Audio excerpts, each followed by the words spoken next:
Jesus Nazareno, awit at papuri, alay namin sa'yo, dinggin ng dalangin at pagsamo ng bayan mo. Viva po, Jesus Nazareno. Viva po, Jesus Nazareno, awit at papuri, alay namin sa'yo, dinggin ng dalangin at pagsamo ng bayan mo. Viva po, Jesus Nazareno.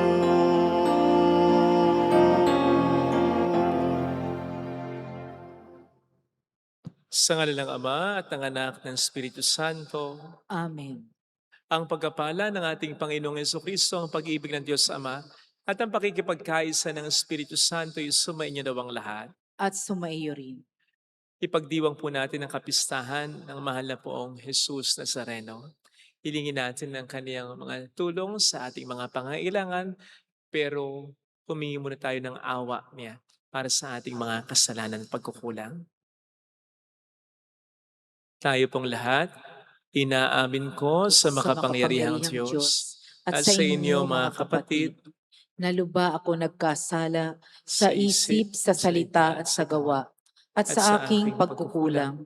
Kaya isinasamo ko sa mahal na Birheng Maria, sa lahat ng mga anghel at mga banal, at sa inyo mga kapatid, na ako'y ipanalangin sa Panginoon ating Diyos. kaawaan tayo na mapagmahal na Diyos, patawarin sa ating mga sala at patnubayan hanggang sa buhay na walang hanggan. Amen. Panginoon, kaawaan mo kami. Panginoon, kaawaan mo kami. Kristo, kaawaan mo kami. Kristo, kaawaan mo kami. Panginoon, kaawaan mo kami. Panginoon, kaawaan mo kami.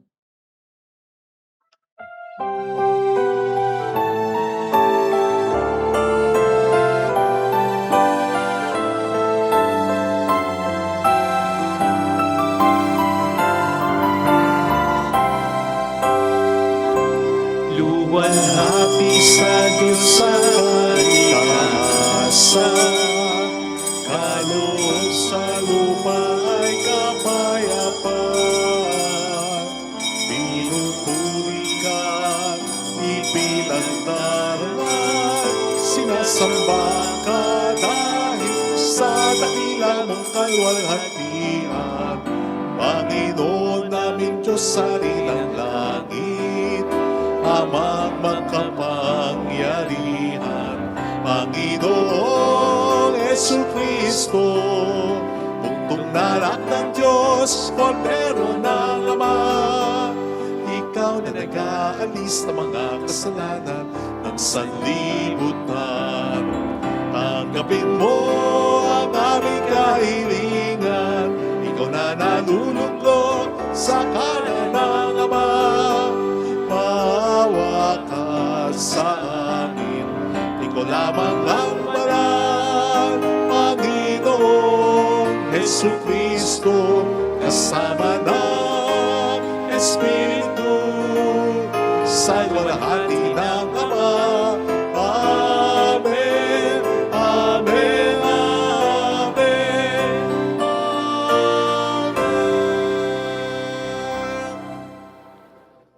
Yumuko tayo. Maring ibulong sa Panginoon ang ating intensyon.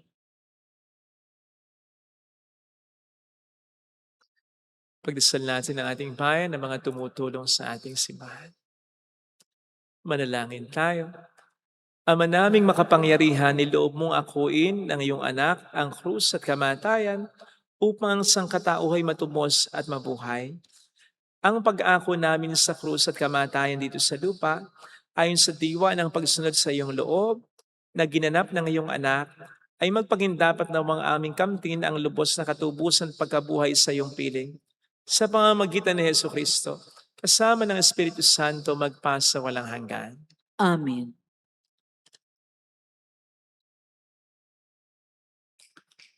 Ang salita ng Diyos mula sa aklat ng mga bilang. Noong mga araw na iyon, nainipang mga tao sa pasikot-sikot na paglalakbay. Nagreklamo sila kay Moises. Inialis mo ba kami sa Ehipto para patayin sa ilang na ito? Wala kaming makain ni mainom. Sawa na kami sa walang kwentang pagkain ito.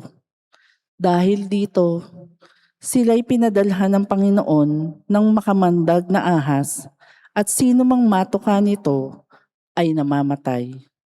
Kaya lumapit sila kay Moises. Sinabi nila, "Nagkasala kami sa Panginoon at sa iyo.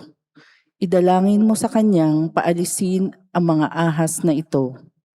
Dumalangin nga si Moises at ganito ang sagot sa kanya ng Panginoon. "Gumawa ka ng isang ahas na tanso. Ilagay mo sa dulo ng isang tikin at sino mang natuklaw ng ahas na tumingin doon ay hindi mamamatay." Gayon nga ang ginawa ni Moises. Mula noon, lahat ng matuklaw ng ahas, ngunit tumingin sa ahas na tanso, ay hindi namamatay. Ang salita ng Diyos. Salamat sa Diyos. Hindi nila malilimot ang dakilang gawa ng Diyos. Hindi nila malilimot ang dakilang gawa ng Diyos. Kaya ngayon ay makinig sa turo ko, mga anak. Iyong dinggit o linigin salita kong binibigkas. Itong aking sasabihin ay bagay na talinghaga. Nangyari pa noong una, kaya ito'y mahiwaga.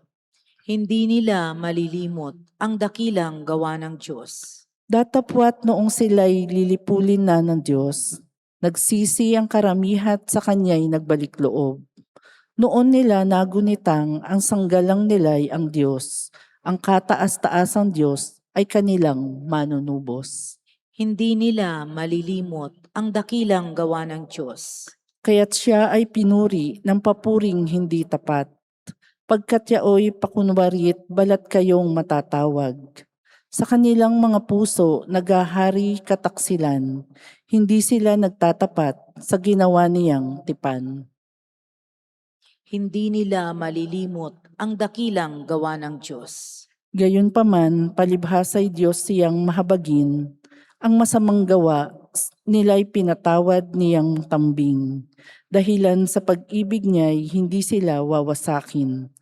Kung siya may nagagalit, ito'y kanyang pinipigil. Hindi nila malilimot ang dakilang gawa ng Diyos. Hindi nila malilimot ang dakilang gawa ng Diyos.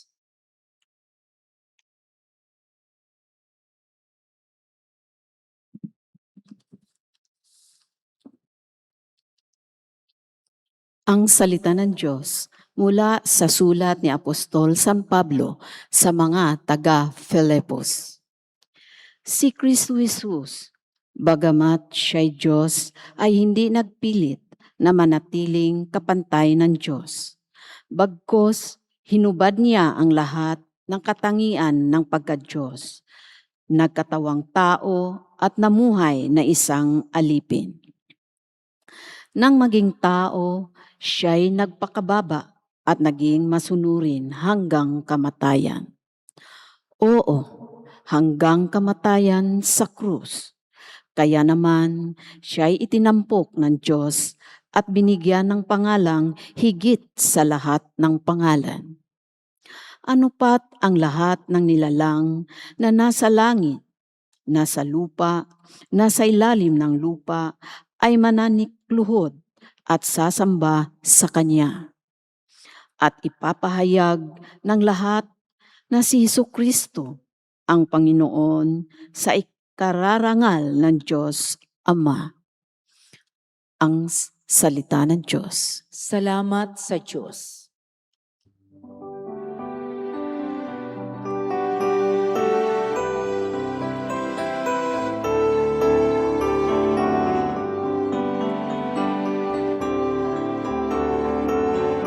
Hallelujah, hallelujah, hallelujah, hallelujah, hallelujah, hallelujah.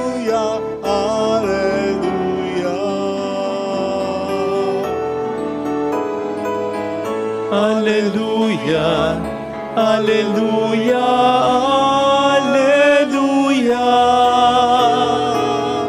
Hallelujah, Hallelujah, Hallelujah, Hallelujah.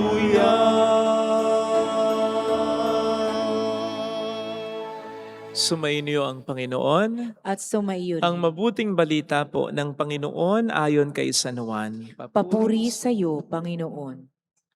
Noong panahong yon, sinabi ni Jesus kay Nicodemo, walang umakyat sa langit kundi ang bumaba mula sa langit, ang anak ng tao. At kung paanong itinaas ni Moises ang ahas doon sa ilang, gayon din naman, kailangang itaas ang anak ng tao upang ang sino mang sumampalataya sa kanya ay magkaroon ng buhay na walang hanggan. Gayon na lamang ang pag-ibig ng Diyos sa libutan, kaya ibinigay niya ang kanyang bugtong na anak upang ang sumampalataya sa kanya ay hindi mapahamak, kundi magkaroon ng buhay na walang hanggan. Sapagkat sinugo ng Diyos ang kanyang anak, hindi upang hatulang maparusahan ang sanlibutan, kundi upang iligtas ito sa pamamagitan niya. Mga kapatid, ang mabuting balita ng Panginoon. Pinupuri ka namin, Panginoong Hesukristo. Welcome sa Our Lady of Lazaret Quasay Parish, kung saan ayos lang pong umiyak.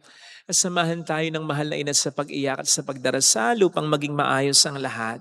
Narinig po natin sa ating unang pagbasa ang pagisisi ng mga Israelita at ang paghingi nila ng tulong kay Moises na kausapin, dumalangin sa Diyos upang alisin na ang mga ahas na sa kanila ay pumapatay.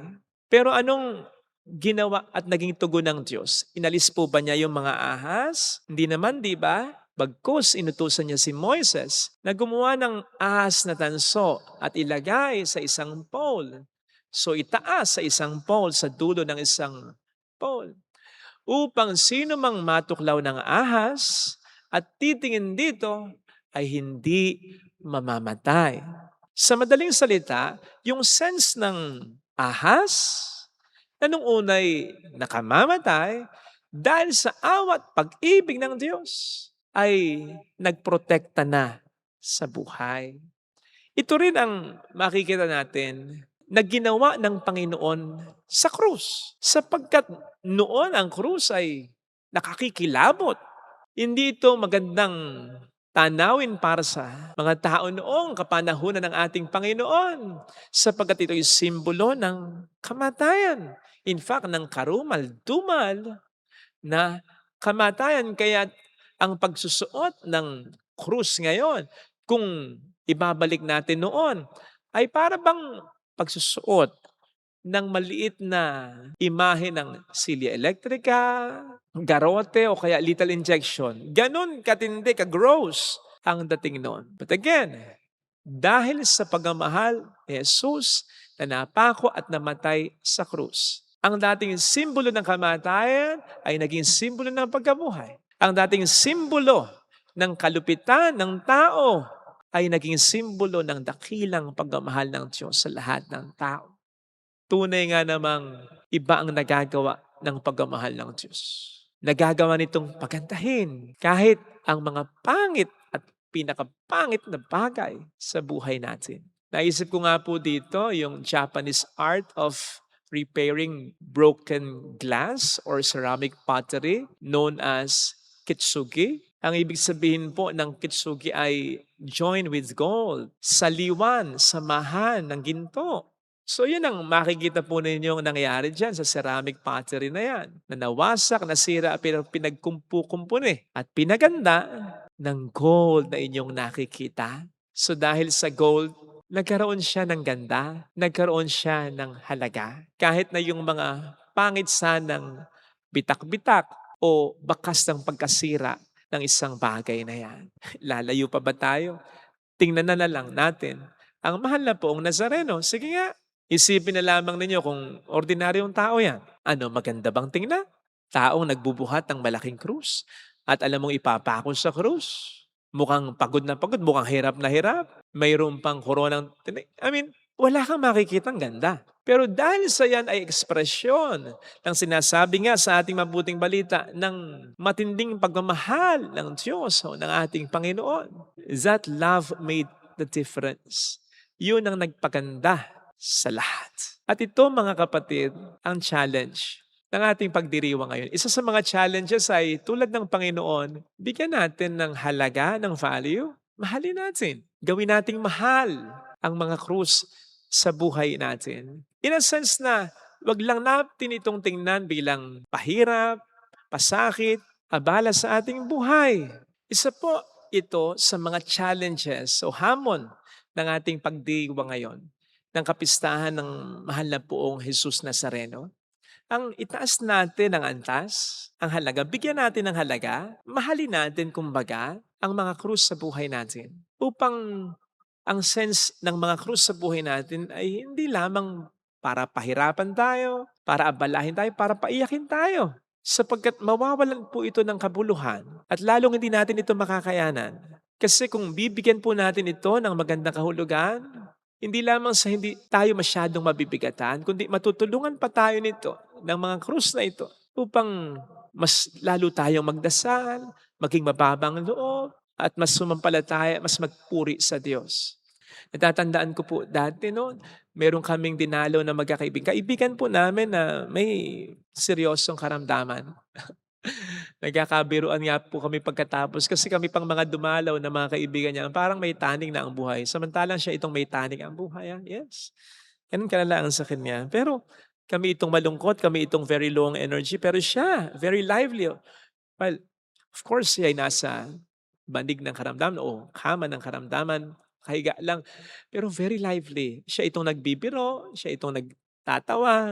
And I won't forget yung naging sagot niya sa akin sa comment kong, buti maganda ang disposition mo. Kasi ang sabi niya, Father, paano naman ako hindi magiging masaya kung alam kong kasama ko siya? Mga kapatid, ayaw ko nung sakit niya. Ang pangit para sa akin nung sakit niya. Pero ang gustong-gusto ko, kung papaano niya ito sinaliwa ng kanyang pagmamahal at pananampalataya sa Diyos. Kung papaano niya napuri at mas minahal ang Diyos sa pamamagitan nito. Mas minahal in a sense na mas lumutang ang kanyang pananampalataya at pagmamahal sa Diyos. At yun ang siyang nagpaganda ng paghihirap niya, ng sakit niya. Yung pagmamahal sa Diyos at pagmamahal ng Diyos na ikinabit niya. Ito po din sana ang gawin natin sa mga krus sa buhay natin. Lalong-lalo na yung mga krus na alam nating inaalaw talaga ng Panginoon na pabuhat sa atin. Sapagkat hindi naman magbibigay ang Panginoon ng krus ng walang dahilan.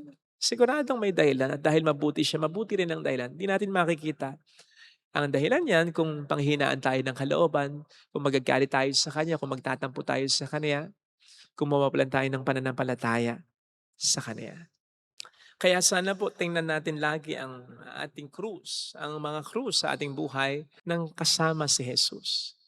Kasama ang ating pagmamahal sa Kanya, kasama ang pagmamahal niya sa atin lalong-lalo na upang magkaroon ito ng halaga, upang magkaroon ito ng kabuluhan, at upang ito ay mas lalo nating makayanan. Nagtataka po siguro kayo kung bakit ko ito dinala dito. Ito po yung nakikita niyo pong krus sa altar. Kasi at one point po merong kaibigan na nagkomento, bakit po very bare yung likod ng krus? Bakit hindi lagyan ng katawan ni Jesus? Kasi po makikita nga naman sa camera dati. Ayan, yan yung itsura dati. Diba? Very bare nga naman. So, lagyan daw ng design para naman hindi masyadong bare. So, pinalagyan po natin ng design na sumisimbol sa ating Panginoong Jesus. Hindi na po kasi po pwedeng lagyan ng corpus yan o ng katawan ng ating Panginoon kasi nandito na yan sa harapan. It's just that ito po yung nakaharap sa amin in order for us to be reminded that we are celebrating the Eucharist in the name of Christ. At yan po sa inyo yung bare talaga kasi meron na kayong malaking krus sa harapan. Yun na yung nakaharap po sa inyo. Pero sa mas malalim na pagninilay, pwede nating isipin talaga na pangit talaga ang krus kung wala si Jesus. Pangit talaga ang krus kung wala si Jesus. As hindi natin makikita ang kahulugan nito at hindi natin makakaya ang krus kung wala si Jesus. Kaya sana po, kung gagamitin din natin ang paglalarawang ito, sana kapag nakakita kayo ng bare na cross. Imagine niyo lang po din na nandiyan din kayong nakapako sa krus dahil sa ating mga pinagdaraanan sa buhay. Pero makakayanan niyo ito sapagkat nandito lang din sa likod ninyo ang ating Panginoong Jesus, bearing the cross with you para mas makaya ninyo. Ito sana mga kapatid ang ating pagdasal sa ating banal na pagdiriwang upang anumang mga krus sa ating buhay ay ating makayanan at magkaroon ng kahulugan. Amen. Lagay natin ang ating kanang kamay sa tapat ng ating puso.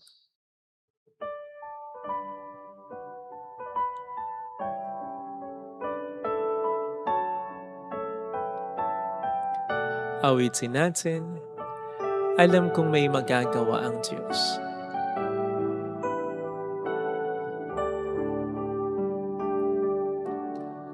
Alam kong may magagawa ang Diyos. Alam kong may magagawa ang Diyos. Alam kong may magagawa ang Diyos.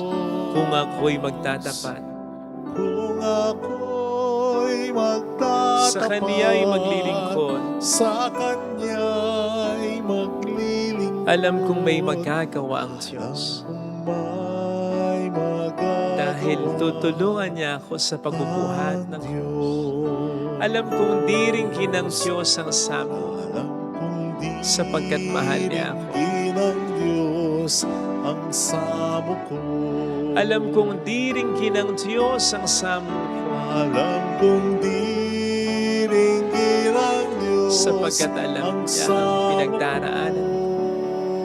Kung ako'y magtatapat, Kung ako'y magtatapat, sa Kaniya'y maglilingkod. Alam kong may magdiringgin ng Diyos ang samo ko. Diringgin ng Diyos ang samo Pumikit tayo, Panginoon.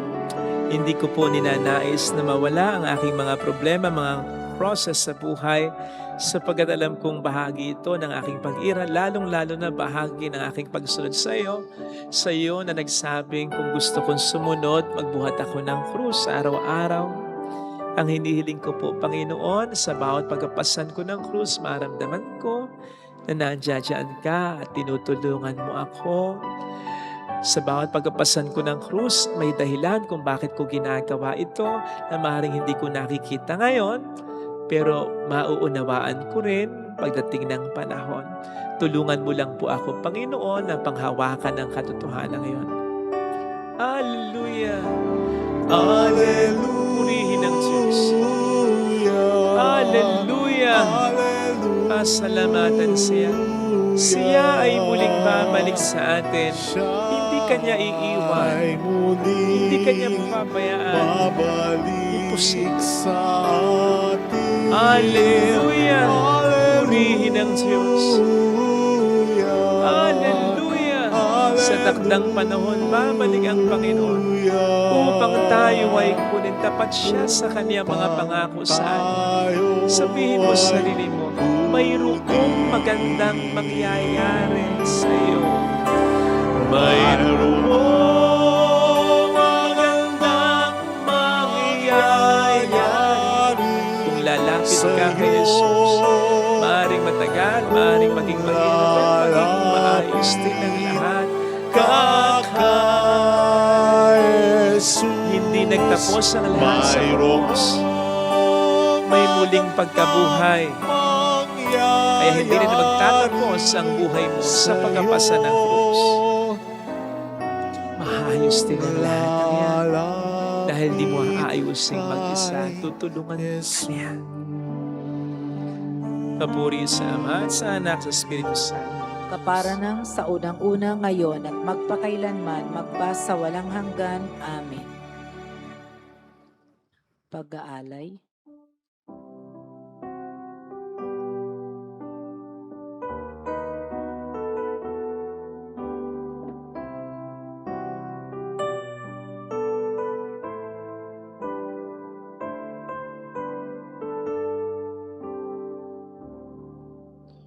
Poong Jesus Nazareno, kami sa harap mo. Alak at tinapay, alay namin sa'yo. Mula sa tangkay ng ubas at butil ng trigo, upang maging dugo't katawan mo. Jesus Nazareno, alak at tinapay sa tanan ay nagbibigay buhay. Biyayang kaloob mo ay aming inialay, aming hiling pagpapalat, buhay na dalisay. Manalangin tayo, pang ating handog ay maging kalugod-lugod sa Diyos Amang makapangyarihan. Tanggapin nawa ng Panginoon itong paghahain sa iyong mga kamay, sa kapurihan niya at karangalan sa ating kapakinabangan at sa buong sambayanan niyang banal. Ama naming lumikha, sa ikapagkapatawad ng mga kasalanan, maganap nawa ang paghahaing ito, na sa dambana ng krus ay siyang pumawi sa kasalanan ng buong mundo, sa pamamagitan ni Jesucristo, kasama ng Espiritu Santo magpasa walang hanggan. Amen. Sumainyo ang Panginoon. At sumaiyo rin. Itaas sa Diyos ang inyong puso at diwa. Itinaas na namin sa Panginoon. Pasalamatan ng Panginoong ating Diyos. Marapat na siya ay pasalamatan. Ama naming makapangyarihan, tunay ngang marapat na ikaw ay pasalamatan, iyong ipinasyang sa kahoy ng krus. Ang sangkatauhay tubusin ni Jesus. Sa punong kahoy nagkapuwang ang kamatayan, sa kahoy na krus itinanghalang pagkabuhay. Sa punong kahoy na naigang sumuhay sa iyo, sa kahoy na krus siya'y nadaig ng masunuring anak mo.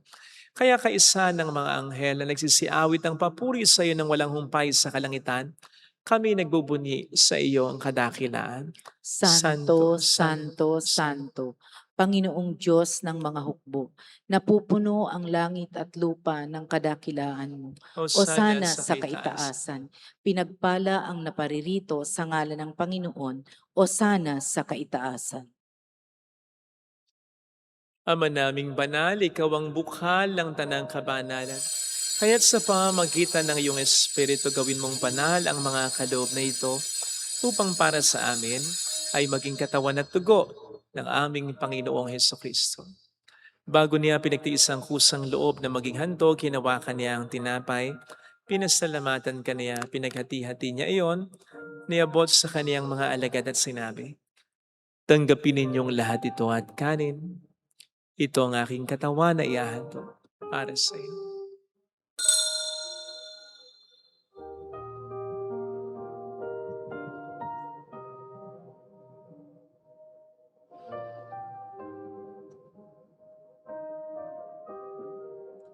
Gayun din naman ang matapos ng hapunan, nawakan niya ang kalis. Muli kaniyang pinasalamatan. Inabot niya ang kalis sa kaniyang mga alagad at sinabi, tanggapin ninyong lahat ito at inumin. Ito ang kalis ng aking dugo ng bago't walang hanggang tipan. Ang aking dugo na ibubuhos para sa inyo at para sa lahat.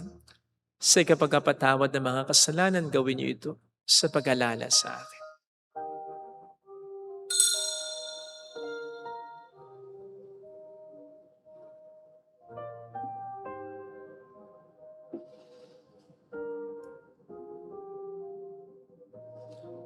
Ipagbunyi natin ang misteryo ng ating pananampalataya. Si Kristo'y namatay, si Kristo'y nabuhay, si Kristo'y babalik sa wakas ng panahon. Ama, ginagawa namin ngayon ang pag-alaala sa pagkamatay at muling pagkabuhay ng iyong anak.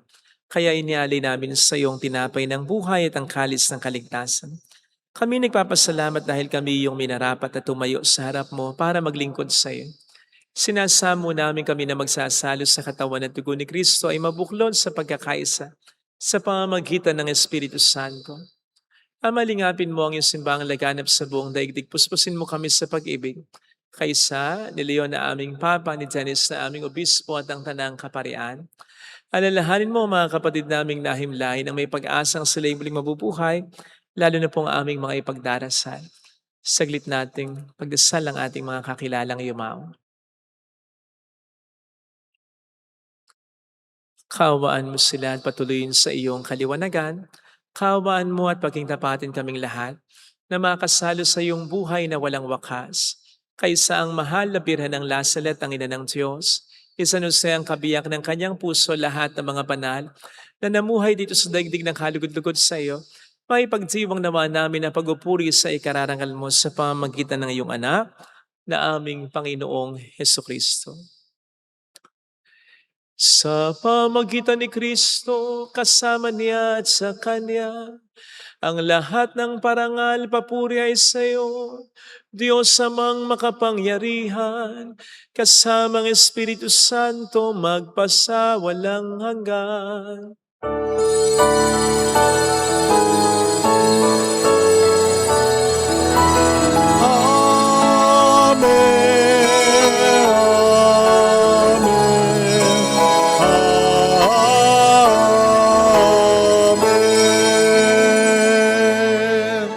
Tumawag tayo sa ating Ama.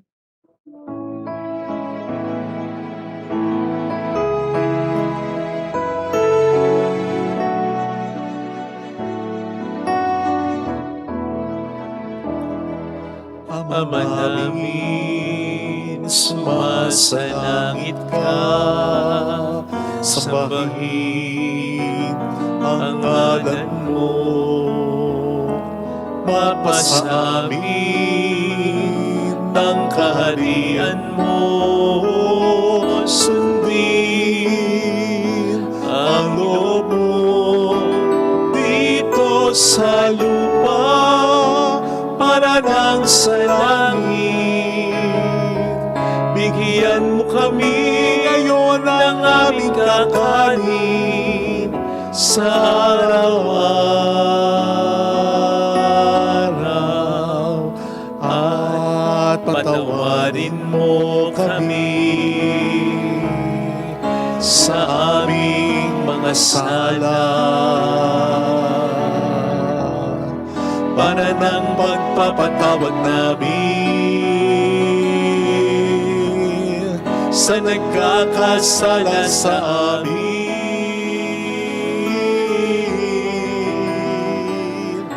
At huwag mo kami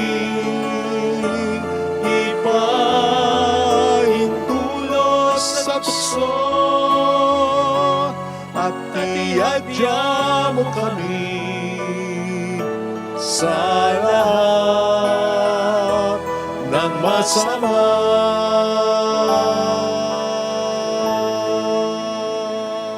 Iniling namin kami adya sa lahat ng masama, pagkalooban ng kapayapaan na araw-araw, iligtas sa kasalanan sa kapahamakan sa mga seryosong karamdaman. Samantalang aming pinaghahandaan ang dakilang araw ng pagpapahayag ng tagapagligtas naming si Heso Kristo. Sapagkat iyo ang kaharian, ang kapangyarihan at ang kapurihan magpakailanman. Amen. Panginoong Jesucristo, sinabi mo noon, sinasabi mo rin sa amin ngayon, kapayapaan ang iniiwan ko sa inyo, ang aking kapayapaan ang binibigay ko.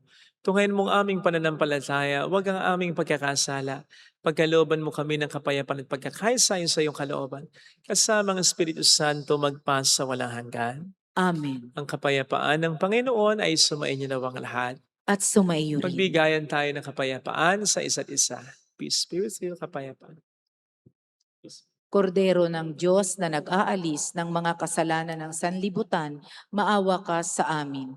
Kordero ng Diyos na nag-aalis ng mga kasalanan ng sanlibutan, maawa ka sa amin. Kordero ng Diyos na nag-aalis ng mga kasalanan ng sanlibutan, ipagkaloob mo sa amin ang kapayapaan.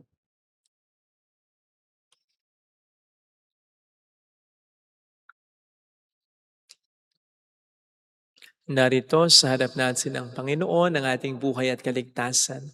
Mapalad tayong inaanayahan. Panginoon, hindi ako karapat-dapat na magpatuloy sa iyo, ngunit sa isang salita mo lamang ay gagaling na ako.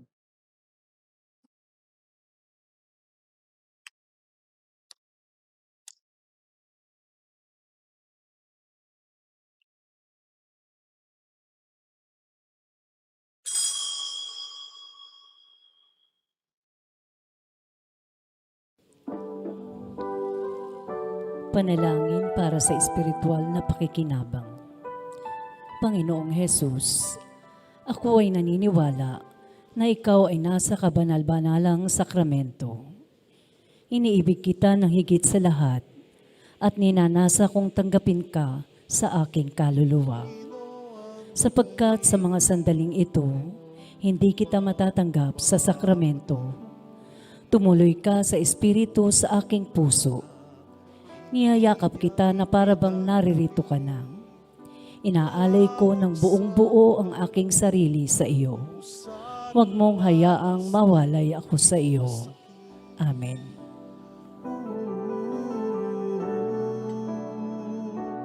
Purihin ka sa dakilang pagmamahal mo. Kahit mayaman ka, hindi sapat ito upang ibalik ang dugong itinigis ng iyong anak para sa akin. Purihin ka sa dakilang pagmamahal mo. Kahit bayaran ka, hindi sapat ito upang ibalik ang dugong itinigis ng iyong anak para sa akin.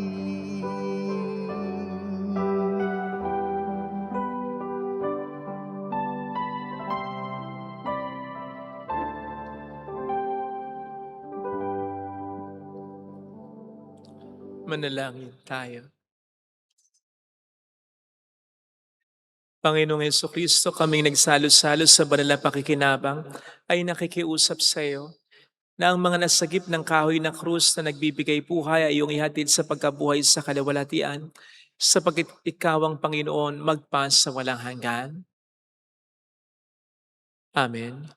Holy Gods, Holy Mighty One, Holy Immortal One. Have mercy on us and on the whole world. Holy Gods, Holy Mighty One, Holy Immortal One. Have mercy on us and on the whole world. Holy Gods, Holy Mighty One, Holy Immortal One. Have mercy on us and on the whole world. Jesus, King of Mercy, We trust in you. alalahanin. Alalahanin, O mahal na Birhen ng Lasalet, ina ng pag-asa, ikaw ang nagpaalala sa aming magbalik loob sa Ama. Ito ang nagpapatunay na ang kagandahang loob mo'y nanatiling busilak. Sa pag-aaruga mo sa amin, tungkulin mo'y tinupad. Sa paanan ni Kristo'y itinuring mo kaming mga tunay mong anak. Kaya ninais mong ni isa'y wag mapahamak. Maging sa iyong walang tigil na pananalangin, pati luhay pumatak. Huwag namang mawala ng saysay ang iyong paghihirap.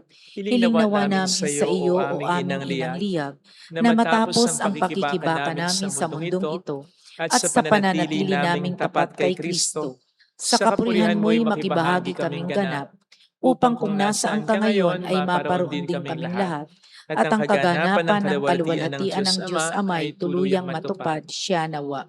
Mahal na Birhen ng Lasalet, tagapagkasundo ng mga makasalanan. Ipanalangin mong walang patid kaming mga dumudulog sa iyo. Marami pong salamat sa inyong pakikisa at sa mga tulong na binibigay ninyo na nagiging dahilan para makatulong din po tayo sa iba. Salamat po sa pagkasakripisyo po ninyo kasama namin o sa pagdami nyo sa mga sakripisyo namin mula noon hanggang ngayon. Salamat po upang mas maipalutang natin, maipakita natin ang kadakilaan ng Panginoon. Salamat po. Sumainyo ang Panginoon. At sumaiyo rin. Pagpalain kayo kasama ang ating pamilya na mapagmahal na Diyos, ng Ama at ng Anak at ng Espiritu Santo. Amen. Umayo tayo sa kapayapaan ni Kristo. Salamat sa Diyos.